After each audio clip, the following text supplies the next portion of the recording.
गुजरातच्या दिशेने रवाना झालेले आहेत आणि स्वतः तिथे उपस्थित राहून ते या परिसराचा आढावा घेण्याची शक्यता आहे। ते देखील या ठिकाणी जाऊन परिसरात काय सुरू आहे पाहू शकतात। बताइए। मेरा नाम रमीला है। रमीला बेन, आप कौन था वहाँ पे और हॉस्टल में कौन क्या काम कर रहे थे? मेरा लड़का है ना, वो ब्रेक पड़ा था खाने का, तो हॉस्टल में खाने गया था इधर। नहीं, हॉस्टल में ही प्लेन क्रश हुआ, पर मेरे लड़का को कुछ हुआ नहीं। बात हुई मेरी, और इसके भाईबंद है ज़्यादा हुए तो लोग मर गए।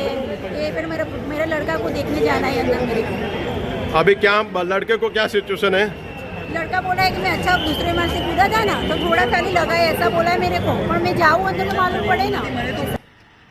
आपण बघितलं की ज्या इमारतीला विमान धडकलं त्या इमारतीमध्ये आपण बघितलं काय असा महिलेचा मुलगा देखील तिथे तो हॉस्टेलमध्ये जात होता, तशी माहिती तिने दिलेली आहे। विमान ज्या दुर्घटनाग्रस्त झालं, ज्या विमानाला ज्या इमारतीला धडकलं ते इमारत म्हणजे डॉक्टरांचं हॉस्टेल होतं आणि 15 डॉक्टर जखमी झाल्याची आता माहिती समोर येते। आपण दोन दृश्य बघतोय की अग्निशमन दलाचे जवान आता सगळं तिथे कूलिंग सुरू आहे, आग आटोक्यात आणलेली आहे आणि आता पाण्याचा फवारा मारून संपूर्णपणे कूलिंगचं काम सध्या सुरू आहे। संपूर्ण परिसर पोलिसांनी ताब्यात घेतलेला आहे। 70% क्लीनअप केल्याची अशी माहिती देखील काही वेळापूर्वीच वरिष्ठ पोलीस अधिकाऱ्यांनी दिलेली आहे। आणि आता आपण बघतोय केंद्रीय उड्डयन राज्यमंत्री मुरलीधर मोहोळ देखील आता गुजरातच्या दिशेने रवाना झालेले आहेत। पंतप्रधान नरेंद्र मोदी देखील अहमदाबादमध्ये काही वेळातच दाखल होतील। दुर्घटनेनंतर आपण बघतोय की केंद्र सरकार किंवा पंतप्रधान कार्यालय सातत्याने परिस्थितीवर लक्ष ठेवून आहे। गुजरातचं सरकार देखील सतर्क झालेलं आहे, ॲक्शन मोडवर आलेलं आहे।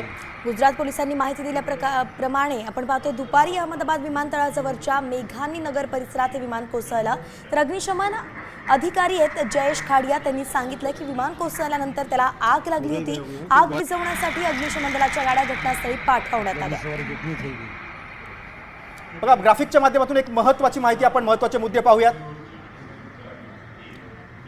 1978 मध्ये मुंबईजवळ एअर इंडियाच्या विमान अपघातात 213 जण मृत्युमुखी पडले होते। यापूर्वीचे आपण अपघात बघतोय 5 भीषण अपघात। 1988 मध्ये अहमदाबादमध्ये एअर इंडियाचं विमान कोसळलं होतं।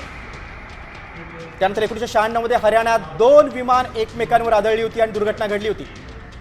बघा, 5 भीषण आपण विमान दुर्घटना बघतोय। त्यानंतर 2010 मध्ये कर्नाटक जवळ पायलटच्या चुकीमुळे अपघात घडला होता। आणखीन एक घटना ती म्हणजे 2020 मध्ये केरळमध्ये एअर इंडियाचं विमान कोसळलं होतं आणि 21 प्रवाशांचा मृत्यू झाला होता। त्यानंतर बघतोय आपण की या 5 भारतातल्या विमान दुर्घटनेबद्दलची आपण माहिती पाहिली।